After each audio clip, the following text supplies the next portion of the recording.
తాకట్లో ఉన్న మీ బంగారాన్ని విడిపించి ఆ రోజు ఆన్లైన్ రేటుకి కొంటాం. Sharma gold company.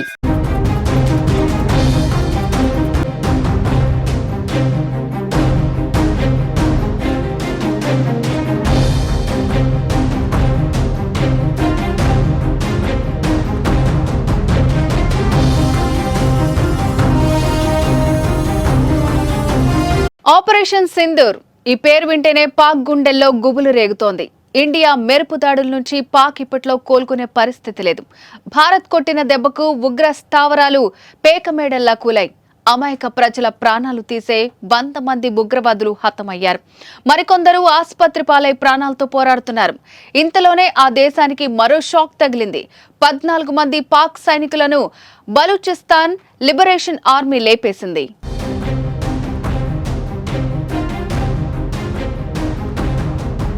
పాక్ పక్కలో బల్లంలా స్వతంత్ర దేశం కోసం పోరాడుతున్న బలూచిస్తాన్ ఇటీవల కాలంలో మరింత గొంతు పెంచింది. పాక్ సైన్యానికి ప్రభుత్వానికి చుక్కలు చూపిస్తోంది. అవకాశం దొరికితే చాలు పాక్ సైనికుల గుండెల్లో తూటాలు దించుతోంది.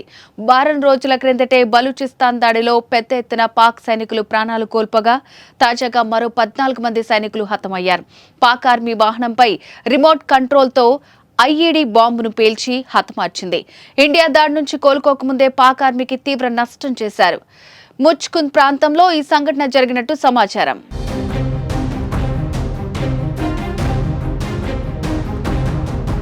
పాక్ దళాలపై రోజురోజుకు పట్టు బిగిస్తోంది బలూచిస్తాన్ లిబరేషన్ ఆర్మీ. క్వెట్టా నగరాన్ని స్వాధీనం చేసుకున్న దిశగా అడుగులు వేస్తోంది. ఇప్పటికే పాకిస్తాన్లోని మంగ్చోర్ ప్రాంతాన్ని స్వాధీనం కూడా చేసుకుంది. బలూచిస్తాన్ లిబరేషన్ ఆర్మీ దాడులను ఎదుర్కోలేక పాకిస్తాన్ కొట్టుమిట్టాడుతోంది. ఒకవైపు ఇండియా, మరోవైపు బలూచిస్తాన్తో పోరాటానికి ఆ దేశ సైనిక శక్తి సరిపోవటం లేదు. పాకిస్తాన్కు ఈ పరిస్థితి రావడానికి కారణం ఆ దేశ నాయకుల అనాలోచిత నిర్ణయాలే.